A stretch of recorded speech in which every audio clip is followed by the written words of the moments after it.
podcast is part of the Sports Social Podcast Network.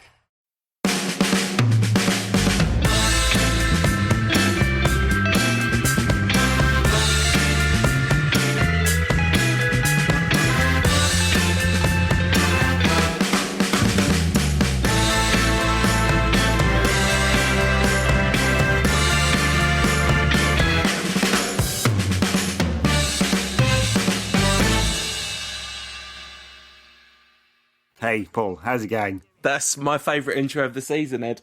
It's going all right. I mean, it's 10:35 on Tuesday night as we record this, meaning that Manchester United finished losing to West Ham United 10 minutes ago, and I'm not over it yet. Well, that 10 minutes has been the best 10 minutes of my night, to be honest. No longer have to watch that trash. I quite like the bit where we scored 2 goals in 10 minutes. That was good. That was good. Yeah, there was some. We can talk about those. There were some good moments. There was the bit where Anthony Martial danced around West Ham, the entire team, and then tried to cross it and shanked it into the net. That was very good. He scored. He meant it. He gave the keeper the eyes, saw the keeper off his line.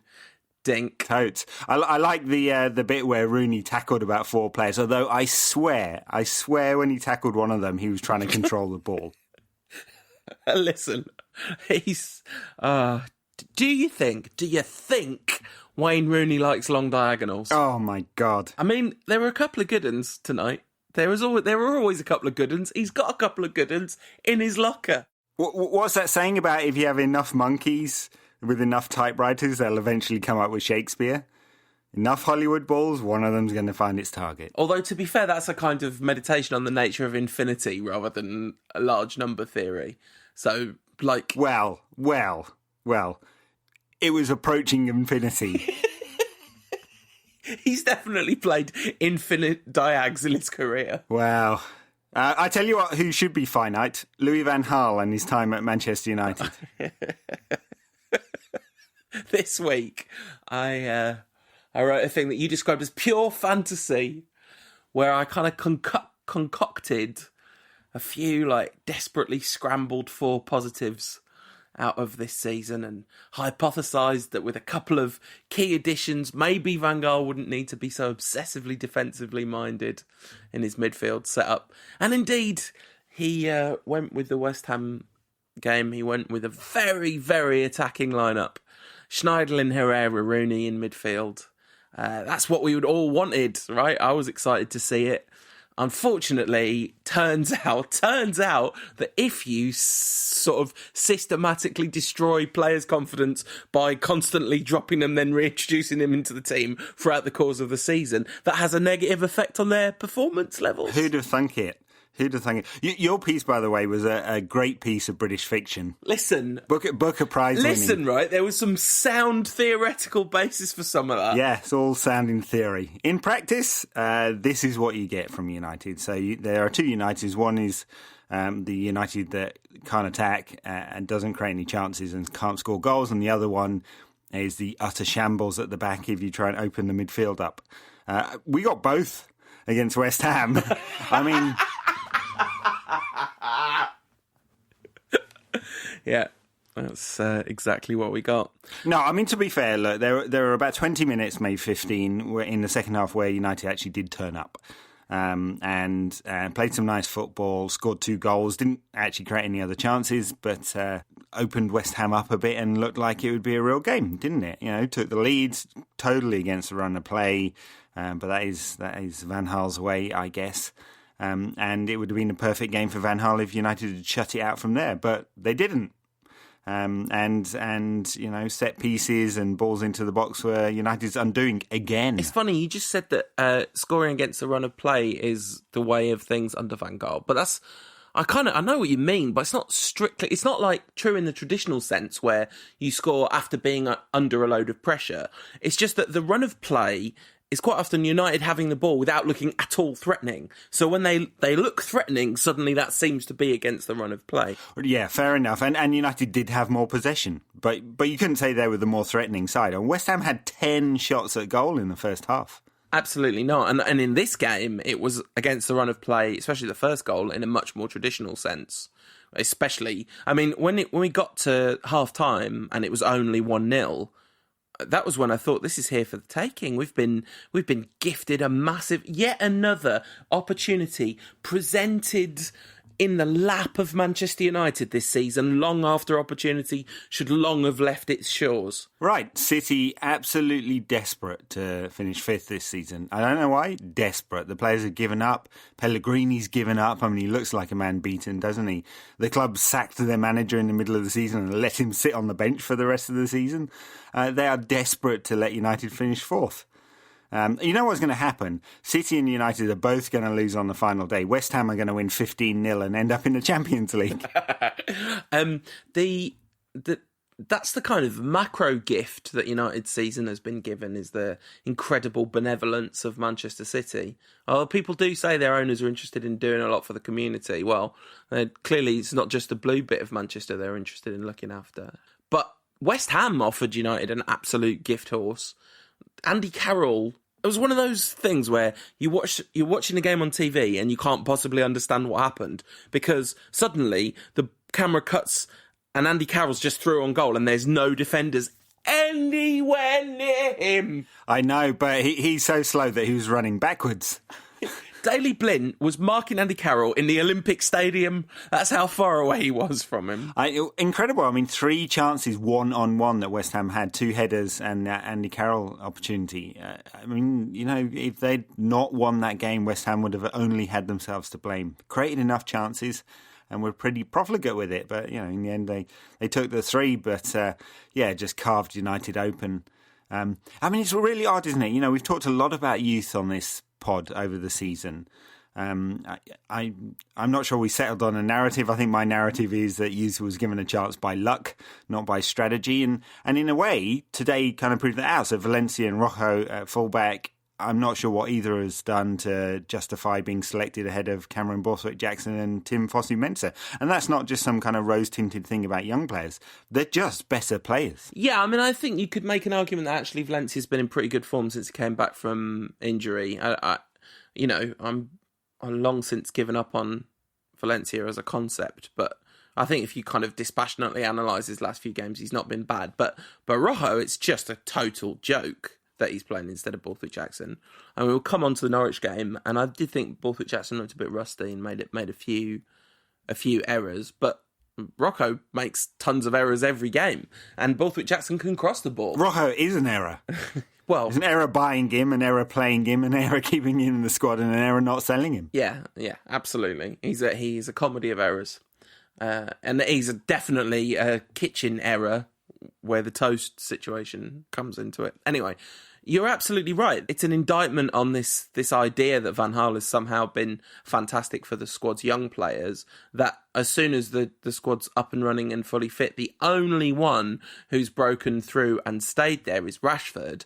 And that's because even Van Gaal saw what it was like with Rooney up front. Yeah. I mean, amazing. He described Rooney as a left number 10 the other day after the Norwich game. I had no idea what he meant by that, but anyway, yeah, I think I do know what he means. I think it's in this 4-1-4-1 system that he's playing. He's got a left and a right number 10, hasn't he? And it's been Rooney and Mata, or Rooney and Herrera, or Rooney and Mata against Crystal Palace, Rooney and Fellaini a lot of times. Talking of Fellaini, Herrera did his best to make sure Fellaini's in the cup final side, didn't he? Terrible performance from Herrera. I mean, woeful. Just woeful. I mean, we're accused of #agenda about several players or people or coaches or managers or executives of the club, but Herrera's one of the players I think we both like, but just dreadful. Probably his worst performance in the United shirt. Showed how rusty he was. Schneiderlin was off the pace very, very quickly. And it says something, doesn't it, that Michael Carrick came on in the second half, is probably still United's best midfielder, and he's 35. It's unbelievable, isn't it? And the Herrera thing, the really bad thing about it is I'm not sure that was even his worst performance of the season. I think he's done that a few times this season. And my kind of theoretical template is that this is about what Van Gaal has done to him, but there is a counter argument which says maybe last season he flattered to deceive a little bit, but we'll see in time. which one of those turns out to be the case. Well, yeah. I mean, look, we don't yet know who will be the manager next season. Plenty of stories floating around today after Bayern Munich bought Renato Sanchez, a player that United have been trailing for months and months and months. That actually what has happened is Van Gaal nixed that deal and he's staying on. So, awesome. It feels good, that one, doesn't it? But I mean, isn't just what happened there? Bayern wanted him, and they're a much bigger draw than us at the moment. And can actually action something other than Ed Woodward having to get the transfer committee sponsored before United actually make a bid. Yeah, I mean, but the point I was about to make really is that, so many players off their game this season, but United are not going to make 8 or 9 changes this summer, whoever the coach is. So then we're relying on players suddenly coming into form, or a new manager getting that extra 5 or 10% out of them, which they could, right? Look at what Ranieri did at Leicester. Or if Van Gaal is staying, which unfortunately some people believe is true, Van Gaal getting extra out of these players, which just seems like a miracle of biblical proportions that we're looking for. Yeah, I mean, the one beautiful silver lining to the horrendous cloud that was United's performance at Upton Park on Tuesday night is surely the theoretical premise for Van Gaal staying is based on if we get fourth and win the FA Cup.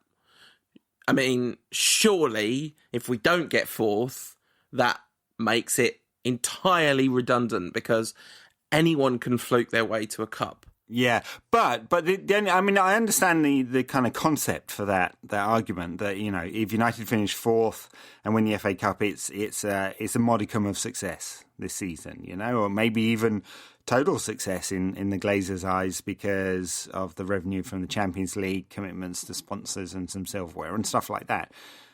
But really, if we're talking a point here or there, between Van Gaal getting fourth and a goal here or there between winning the FA Cup or not, right? A bit of luck here and there. Does that make him the right manager for United? Either way, If United beat Bournemouth by a country mile, qualify the Champions League and then smash Palace 5-0 in the cup final, I'd still sack him in a heartbeat. Well, yes, and so would I, but neither of us are investing our professional reputations in having hired him, are we? It's of course fine margins, and it is ridiculous to be as results oriented as it would be to keep him. But all I'm saying is there's no ammunition for the argument to keep him if we don't get Champions League football next season. On top of the fact that there's no ammunition for a reasonable argument to keep him even if we do, because the football has been so bad. Yeah, but Woodward has gone long on a stock that's gone through the floor, right? You sell, you just get rid of. And, you do not, there's nothing to gain anymore by keeping him on any longer. Other than, we talked about your piece earlier, the worst case scenario piece being exactly what we've got now, plus he's a lame duck manager. Yeah. No, absolutely. Wow, it's the perfect storm of finishing 8th next season. I mean, in fact, but for the weird season we've had, United could well have been in that position anyway. And we're 63 points now. 64 was what Moyes got finished the season with when he finished 7th, or 4 games short, obviously, with him. So I know seasons aren't, directly comparable or something, but it'll give you some kind of sense of just how poor United have been this season. Yeah, and the thing is that I think it's very easy to get blinded by narrative, right? It's very easy to see things exclusively in black and white terms, and that's very rarely where you find truth, because truth lies in nuance. And to say that this season has been devoid of any positives and that Van Gaal hasn't shown any of the things about him as a manager that are good is overly reductive. It's just that, on balance, he hasn't come close to showing enough of those things to justify keeping him on for his 3rd and final season. It would be absolutely ridiculous. And it's so telling that so many United fans have so little faith in the club's structure. I mean, that we're all kind of assuming it's going to happen. Because, of course, the club are going to let us all down and make this terrible decision. Yeah, awesome. Feeling good? So there was a game that United actually won this week. This is not going to cheer anyone up. That first half, wow. Two back-to-back first half contenders for worst half of football that Manchester United have had in 20 years. At Norwich. In a week. At Norwich. My God, that was bad. Fantastic, particularly in the second half. That was Van Gaal's assessment of that absolute horror show of a football match. In his defence, losing Martial in the warm-up was pretty unfortunate. Scholes absolutely hammered him for leaving Rashford at home, which I thought was a little harsh. A little unfair. I mean, he's played, 14, 15 games in a row? Yeah, and he's so young, and you hear the analysis, he's young, therefore he can keep playing, but his limbs are still growing. He needs to be carefully looked after, Yeah, and you know what? Herrera against Norwich was actually pretty good. As bad as he was against West Ham, I thought he had a decent game against Norwich, and as did Mata, combining on the right-hand side in the second half. Yeah, well, that's the thing, isn't it? They were both dismal in the first half, as was everybody else. I can barely remember. It's like a kind of blur of terribly dull football. Well, United were reasonably secure at the back, and your man Blint wasn't in there. Unbelievable. We hardly talked about Blint's performance against West Ham. Suffice to say, I just have to resign my position on this podcast based on this. I've banked too many chips on this. You're going to have to get another co-host this next season, someone who doesn't rate Daily Blint. I wonder whether Louis van Gaal would like to be on the pod with me.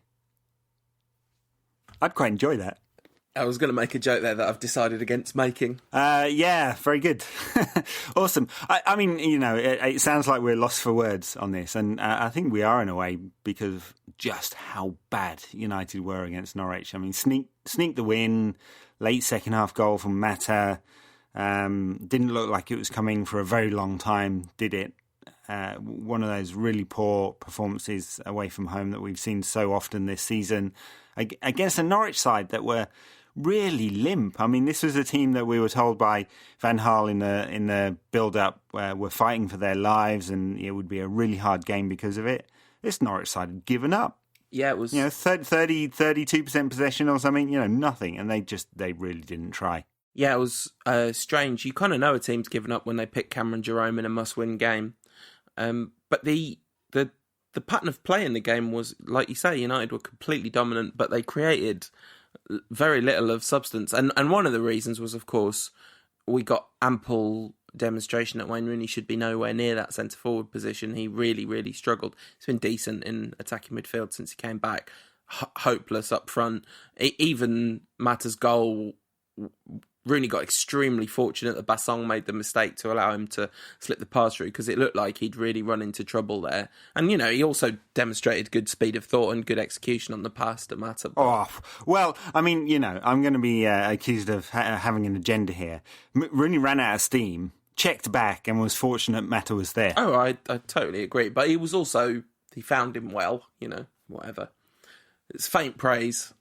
Mata did fine with the finish. I mean, I saw people say, you see, that's why you play Mata on the right, but I think that's still a very poor argument. Lingard playing at 10 in that game, you described him as championship level at number 10. The ironic thing is actually a lot of Norwich's attacking threat, such as it is comes down that flank. I was talking to Joe from Umaxit about it before the game, who follows Norwich, and Robbie Brady up forward, he's he is a kind of legitimate threat from crosses and gets a lot of support from his left back. So there was going to be space behind, and they were actually going to have to do some defending. So playing Mata there instead of Lingard was truly bizarre, as it has been several times this season. And then on the other wing, what can you say about Memphis Depay? I mean, I think it's fair to say that we'd both like to see him succeed, right? Obviously, but he's a man blessed with a lot of natural talent who is now, turning a lot of the United support against him. And this was just a horrendous performance, completely ineffective. Looked like, not only ineffective, looked like a player who isn't prepared to just put a shift in, sorry for the cliche, in lieu of quality on the ball. Kind of worrying about him because, I wrote a piece afterwards. I asked the Twitterati out there, what should I write about?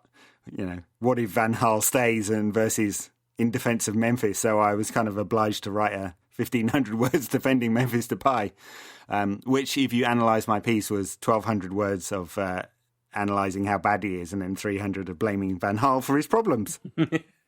And I think there's plenty of merit in that. We do owe him a slight apology for our discussion of his Instagram activities last week. Turns out, never followed any United players in the first place and only deleted all his pictures in order to put this awesome looking montage of him in a United shirt. That was very good. But the football, on the other hand, was really, really awful. I mean, I'm not convinced he wasn't putting a shift in.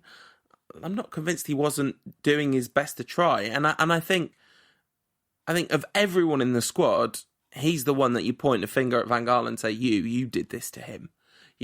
You're the one that's absolutely broken this kid who was such a confidence player, and Van Gaal's just wrecked him. Yeah. I know it's an easy out for a player who's not performed, but it feels like it's exactly what's happened to him. I mean, he played on the left side of a 4-3-3, typical Dutch 4-3-3 at PSV Eindhoven, scored 27 goals in the season before he came to United. Dutch league given, but his best games have come in Europe where it's a little more open and there's a little less structure to United's play in some of those games as well, against Bruges and Midtjylland when he actually scored goals. But for the most part, he's playing in a position that's alien to him. Clearly, with a coach he doesn't get because he's not turned into the player that Van Gaal wants. It's really sad. I mean, and if the stories are true that United are prepared to get rid, then we'll lose a player probably for half the price that we bought him or something like that in a summer when people will spend way more than that on way less talent. Yeah, and I'm not sure it necessarily goes in the direction that Memphis becomes a World B or whatever happens next, because, it's the obvious comparison, but Nani had abundantly masses and masses of talent, didn't he? And he never became that player. So I think it is a legitimate comparison at this point. So yeah, well, it is. I mean, dispossessed 5 times against Norwich, right? That's the thing that really frustrates, and it's the thing that frustrates Van Gaal as well, because I'm quite sure that Memphis, if he'd played a safe ball in those times when he's tried to run at a player, would be much more popular with his manager. Yeah, and I think this is one of those where there's a bit of grey area, because I think sometimes Van Gaal's right about that. Sometimes Memphis just runs foolishly into blind alleys because he's really trying too hard. And he would be better served rotating the ball around and starting the attack again. But just not every time. Yeah, very true. So that was it. 2 games, 1 victory, 1 defeat. Neither felt very good. I don't know how to summarise them. United generally very poor in both games. The real saviour is Anthony Martial, right? I mean, magic. He's absolutely less enjoying why we've got him before Real Madrid decided they want him. Yeah, I mean, he's my player of the season by miles. We'll talk about that. And, De Gea won the fans' player of the season, and it's hard to argue against. But Norwich was a brilliant example of why he wasn't there and there was just no point watching United. He's there and there's a point watching us again. He's just wonderful. And I really hope we get to build a proper team around him before he does go.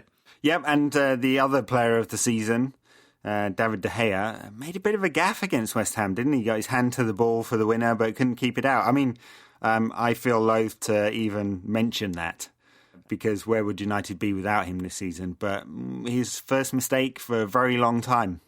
Yeah. And I think, you said, how do we summarise it? And I think that United chucked it, right? That's the summary. We had an opportunity and weren't able to seize upon the opportunity. And the fact that we left such fine margins that we had to go to West Ham on their last ever game at the bowling ground, son. Stand up for the bowling ground, they were singing. Oh my God.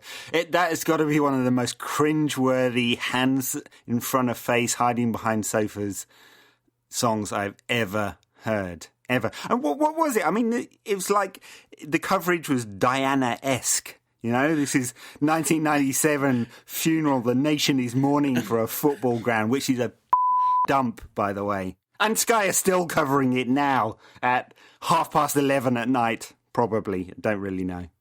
The fact that we had to win that game, we should not have been in a position where we had to win that game. The Norwich game, we won, meaning that we successfully beaten the bottom two teams away from home by 1-0. The 5 teams above them, we've failed to beat on the road this season. So out of the bottom 7, we won 2 games away from home, and that was 1-0 against the bottom 2 teams. It's a staggering indictment of Van Gaal, and you know what? He said our expectations are too high. Well, they are. I expect United to sack him publicly. And yes, they're too high. Yeah, absolutely. Should we take some Twitter questions to break up the monotony of our frustration at Manchester United? Let's go for it. At RyanDino7 says, are fans' expectations of the Rantcast too high? Oh, no, because fans' expectations have got to be low by now. I would hope so. Sometimes maybe a little high when it comes to the release date. That occasionally might be, there might be a bit of too big an expectation there. How probable is it, asks _Taylor Ben, talking of things that might cheer us up, that Dave is as good as gone? No, I don't think so. He just signed a new contract, didn't he? I'm not sure. I also don't think it's not the end of the world, is it? You'd get another very good keeper and he wouldn't be as good. Let's just analyse who we've bought recently in keeper terms. Yeah, exactly. Would you like to see Romero in goal for a season?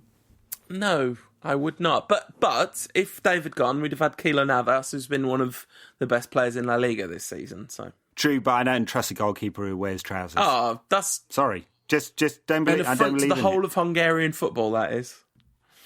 At Sporting Glasses, this is slightly more cheery. He says, for both of us, got to pick a manager, and he wants 3 signings, but I'm not doing 3. We'll do 2 each.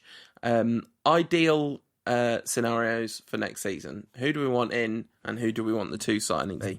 Sorry, the question is a manager and 2 signings. 2 signings. Yeah. So Sir Alex Ferguson and Roy Keane and Paul Scholes, please. Thanks. I will take Sir Alex Ferguson, Roy Keane and Eric Cantona. I'm disgusted that you picked Paul Scholes over Eric Cantona. Oh, well, maybe Scholes and Cantona. I'm not leaving out Keane. But we could go up to 3 signings and then we get all 3 of them. No, but in all seriousness... Well, it has to be a centre-back and a striker.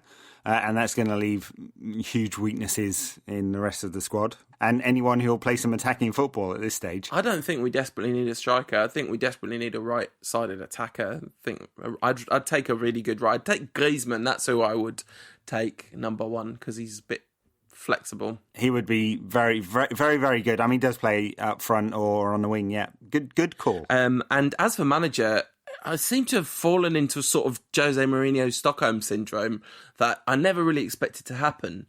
But at this point, I kind of hope it's Mourinho, which I feel like that is a sentence I'm going to live to regret. Of course, talking of our new manager, Fergie had lunch with Mauricio Pochettino, presumably only to wind up Jorge Mendes. This only happened because Sanchez went to Bayern. So Fergie was like, right, I'm striking back. I'm going to hit him where it hurts. Well, you joke, but it's probably true. Unbelievable. Unless that bet I've got on Pochettino to United that I put on a few months ago at 8-1 is actually coming in. Thank you very much. That'd be very nice. At Special K _2311 says, does Phil Jones still exist? He does, and we know this because he was in the Manchester United hostage video. Where all the players got scared on a bus. Except for Cameron Borthwick-Jackson. Now, can we just talk about how cool the lad is? Not bothered. Whatevs, not bothered. Ice in the veins. Ice in the veins. How did he not get picked over Rojo after that display? Can only... The thing I most regret about that video is not one single United player mooned. Not one. Have some self-respect, people. Dropping F-bombs all over the shop here. That's what Van Gaal will do to you. At Dunknans says, I've been singing Marcus Rocco, burns his toast, burns his toast, burns his toast to myself ever since the last pod. Thanks a lot. Sorry about that, Duncan. Just try in the Stretford then, it'll catch on. That'd be great. At Quatchit says, if Giggs becomes manager, will Scholes be as vocal if things aren't going as well? Well, what do you think? I presume that, all joking aside, what would actually happen is Scholes would be in the United setup and not be a pundit anymore if that happened. You know what? I mean, there's no... Giggs isn't taking over, right? Because they have the opportunity to do that and they've not made that decision, clearly, given all the fumbling around on this one. But if they did do that and Giggs has zero experience and nothing on his CV to say that he's going to be a successful United manager, but he brought along with him, obviously, Nicky Butt's at the club already, and Scholes and Phil Neville to put the cones out, and Gary Neville as assistant manager... I think fans would take that right now, don't you? Yeah, I mean, yeah, I would, because I'm not very clever when it comes to heart overhead stuff. And clearly, and Bex to lead the team out. Oh, just look pretty. Yeah. At Ben Glorious says, now that we're still, this was before the West Ham game, now that we're still on to finish fourth, do you know where my wallet is? I don't, Benno, sorry. But the thing is, United are only 2 points behind Manchester City, and City are going to Swansea. Isn't that annoying? Isn't that really annoying? Like a bit of grit in the shoe that it's not quite over yet. I know. How about this? City draw and United win? Do we win 15-0 or not? Yeah, I'm going to have to. Yeah. 16-0, actually. no, more. 18-0. Yeah, I mean... that's going to happen, isn't it? Or, in fact, what will really happen is that City lose... United will be winning 1-0 with a minute to play. Van Gaal will sub both the fullbacks and one of them will put through his own net to knock us out. I look forward to it. We'll come back to moments of the season, but at C Armband says, in a rather mediocre season, what moment made you happiest? I mean, there's two, and they're both Anthony Martial, and one was the goal against Liverpool, which I thought would be untoppable, but the goal in the semi-final was just absolutely... but that's as good as football's ever made me feel, I have to say. Really? Yeah. I mean, Martial's goal when he danced round Liverpool's defence was just, awesome. Just a brilliant moment for the kid and for the club. And can, given who the questioner was, can we just mention that it was Martial's goal when he danced round the whole Liverpool defence? The Liverpool defence. And then what was the score in that game again? Yep, that was the one that United won. Yeah. 3-1. One of two that we won, actually, I think. Let's see. Both of the games in the league, anyway. Yeah. I've finished ahead of them considerably, also.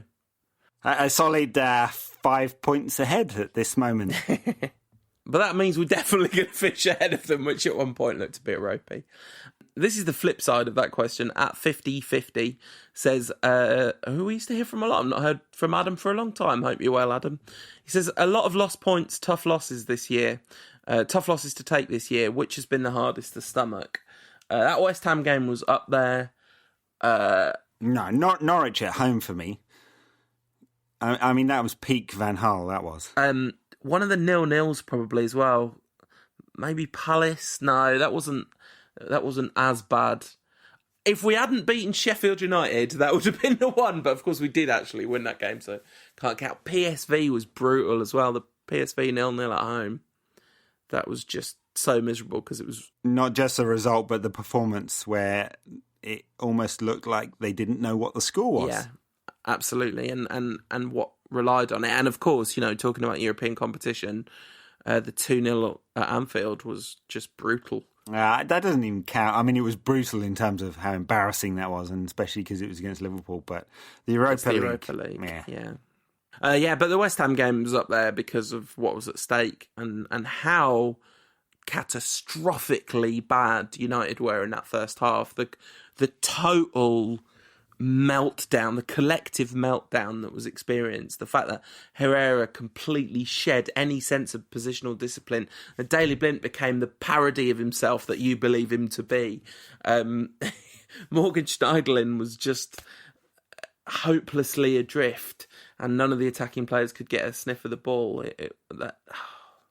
When we needed him most, Ed, when we needed him most. Yeah, Daley Blind's parody of a defender, not himself. Apart from all those really good games he's had all season. Remember Everton at home, Ed? Remember Everton at home? No, I don't. So as we speak, the party's still going on at the bowling ground, and Sky are still covering it. There are tears flowing, and at Shamoon Hafiz from BBC Sport has said there is a verbal agreement for Jose Mourinho to become Manchester United manager next season. Well, and if the Beeb are reporting it, I mean, that's not really that isn't the Beeb reporting. That's Shamoon putting it on his Twitter account. No, it's on the BBC website too. Oh, all right. No, I'll take that back. I don't know if he's a listener. He's definitely lovely chap, Shamoon. Anyway, talking of parties that went on for a long time and things in football that are nice, how much of Leicester's operatic festival of football did you watch, Ed?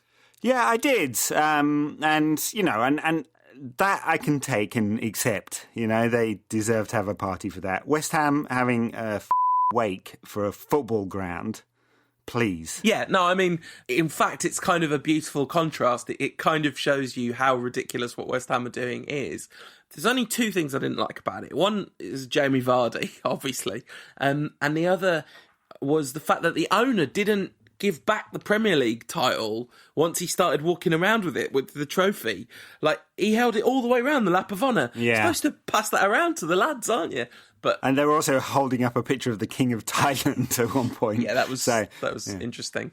But the whole thing was, I'm just going to completely suspend all football tribalism and cynicism for a few minutes. So, Ed, you might want to take your headphones off. Listeners of a certain disposition, you might just want to mute for a second.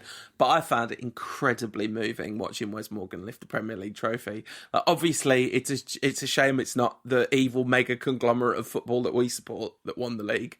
But to see such an... I mean, I don't know, it really hit home when it was actually happening. I know they've won the league, a week earlier or whatever, and there's been endless talk about it, but it's just such a staggering achievement. Trying to get your head around the size of the achievement. I don't know, I found it very moving indeed. I found it moving how that guy sang the song before the ceremony, then refereed at Upton Park tonight. That's good. Was that off the cuff as well? That's pretty impressive. Totally. It's the way we roll. No scripting here. I mean, you wouldn't believe it if we said there was. Time to Say Goodbye is a very strange choice, but Nessun Dorma was pretty great. But yeah, anyway, well done, plucky little Leicester, from your pals here at the United Rantcast. Not at all looking out the side of their eye going, that should have been us. Well, that's a damning thing, isn't it?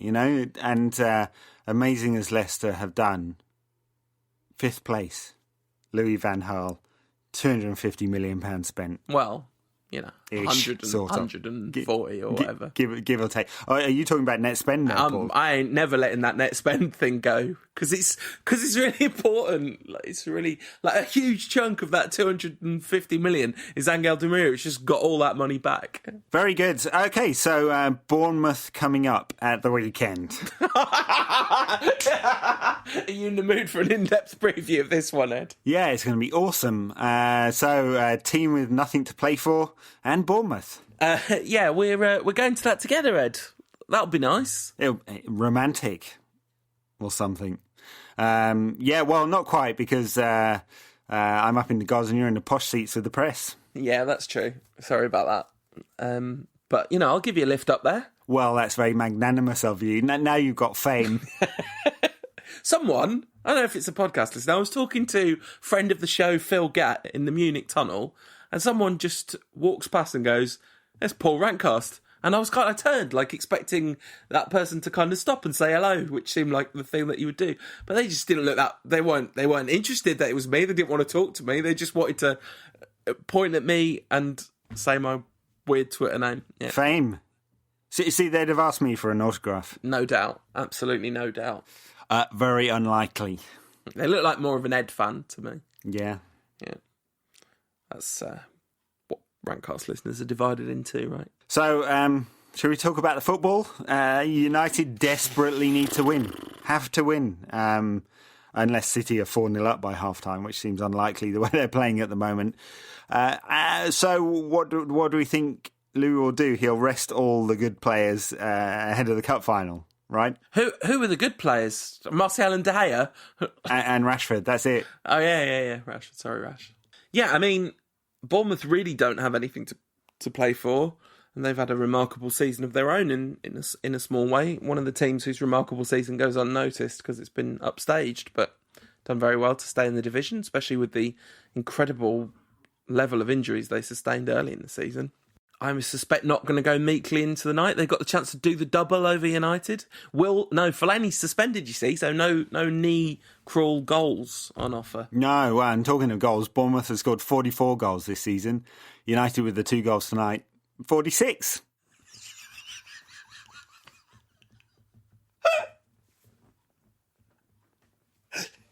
And people say that stats have no place in football. Well, Paul has totally lost the run of himself here, but that's what Bournemouth almost outscoring you will do. And there's every chance that come the last day of the season, they will claw back that 2-goal difference in goals scored. Yeah, I mean, that's the thing. I mean, it's hard, seriously, to assume that United are going to put in a good performance. I mean, why would United? The only thing I'd say in the favour is that Bournemouth have no reason just to shut up shop, because it is very easy to play against United and just play narrow and deep. And maybe they'll come out and make a game of it, and that will serve United well if they get the ball into Martial and Rashford. So. Hope springs eternal, although given the fact that United had 3 shots on goal total, not on target, total tonight, it's hard to be that confident about it. Yeah, I mean, the other thing, of course, is that United at home and United away this season in terms of results have been a totally different proposition. We're second in the table in home form, which is, it's remarkable given how little entertainment and the fact that there's been 6 0-0 draws, although a couple of them, one of them was in Europe, one of them's in the League Cup. But yeah, so 4 0-0 draws in the league at home. But still, we managed to have the second best goal score, second best record there, because we just never concede at home, except in the weird couple of games where we played really poorly in that terrible December run. But generally speaking, we've been so solid at home that you kind of expect a narrow home win, and that seems to be the logical conclusion of how this game's going to go. So then it's all up to City and whether they can find some professionalism, which they appear to have misplaced, because I tell you, somewhere out there's a Manchester City podcast going absolutely ballistic about their performance against Real Madrid in the semi-final. Oh, my God. I mean, we talk about meek United performances, and there have been plenty of limp dick performances this season, but City's was the most impotent of all. I mean, did they actually know? I mean, serious question. Did they know that they had to score a goal in the last 15 minutes? It was really peculiar. I mean, I guess in their defence, their worst terribly limp performance came in the Champions League semi-final, and ours come away at Bournemouth, or away at Norwich or Villa or Crystal Palace or whatever. But yeah, no, I mean, the prize of victory didn't seem to focus their minds at all, did it? Yaya Toure has packed up and gone home for the summer. Yeah, I mean, most of them did it around Christmas time, didn't they? So, yeah, I mean, I know there's a scenario in which they lose to Swansea. Of course there is, and Swansea have nothing to play for either, although that battle for 10th place doesn't win itself. So, it may be, but City have got to be able to find something to get a point. But, yeah, hey. Yeah, that's why, today was so specifically frustrating as well, because all the way through thinking, well, a draw doesn't really help. And then when it comes down to it, you think, no, actually, that would be massive, because that means that if City drew and we won, we'd get that position, which opens a whole different straw of possibilities. But no, we need Swansea to win, and you would think that even Manchester City, in the terrible slump that they're in, are going to do something, are going to do enough, although maybe that's a foolish assumption. You kind of thought they would have done that by now, really. Terrible slump, but they've won 3 of their last 6 games, so, Yeah, there you go. Well, the season appears to be petering out in terms of the league. There'll be a more jovial podcast looking forward to the FA Cup final, whatever has happened against Bournemouth. Maybe even celebrating the fact that Manchester United have lucked their way into the Champions League, which basically, at this point, I just want that for logistical purposes. It's much easier to cover a United side playing on Saturdays and Tuesdays than it is Sundays and Thursdays. No, very true, yeah. I mean, I I did joke a little bit on Twitter that it would be a bigger miracle if United made the Champions League with this Van Gaal team playing in Van Gaal's way than Leicester winning the title. But it's not far off, you know.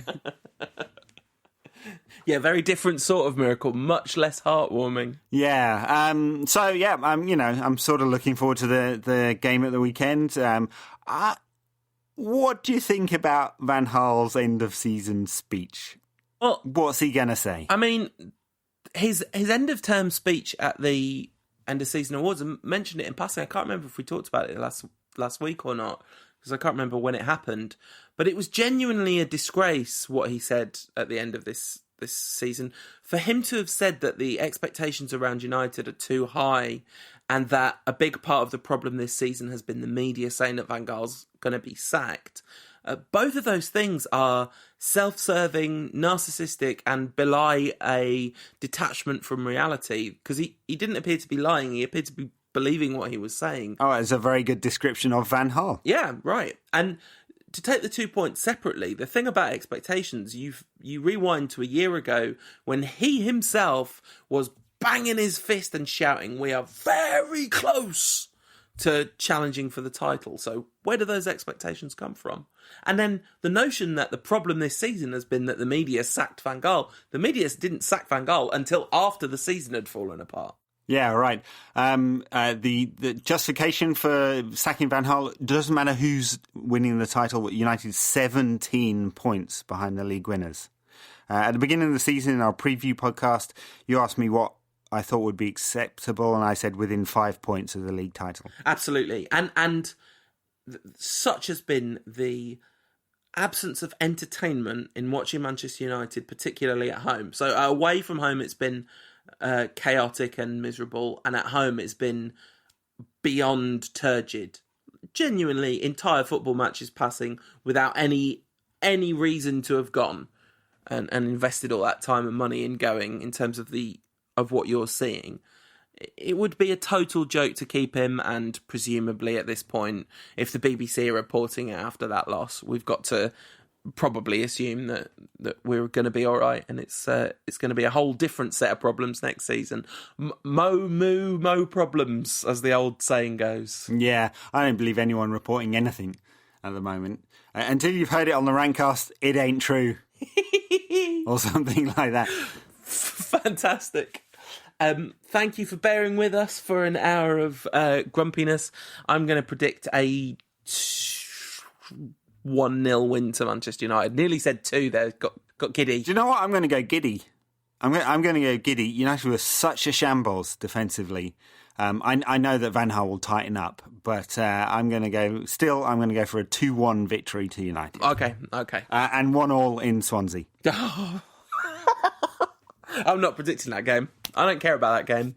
We shouldn't all have to care about that game, so I choose not to. I tell you what, if Aguero scores 6 minutes into injury time, I'm going to lose it big time. Oh, brilliant. Well, I look forward to seeing you next weekend, Ed. And listeners, look forward to talking at you and hearing from you in the week. Hope you've enjoyed the show in spite of its grumpiness. Not sure what other angle we could have taken this week, really. But yeah, we'll be back to do another one of these. 2 more before the end of the season, and I guess we'll do European Championships rankcasts in the middle of the season, in the middle of the summer. Yeah. One guy tweeted us this week that he managed to get from, was it Berlin to London in the time that it took to finish our preview of the last World Cup. I guess there are more teams in the World Cup, and we might not do that again. That was a weird decision to do a 4-hour-long preview. Yes, I don't think we will, but yeah, I'm sure we'll do some European previews. Anyway, a couple more to come, and it's been nice. In the meantime, you can get me on Twitter at United Rant, where I swear at people, or Paul at UTD Rantcast. He doesn't swear at people. He just hasn't caught on to the hate that is the bottom half of the internet. Listen, I've been on the receiving end of plenty of that, but I choose not to fire back. I choose the high ground, Ed. How very noble of you. You can find Paul's very high-quality writing at Bleacher Report, and then the odd nonsense piece about Van Gaal turning it around. Out of order. You max it. And also, Paul's House, Going Strong, episode 13, I think I saw out today. Yeah, it is indeed. The last 2 weeks have been puppets singing songs about Manchester United, and that's it. So I've kind of gone with the short form, more focused thing. So if you tried it and found it too weird, try it again. It's about 30% less weird now. Still pretty weird.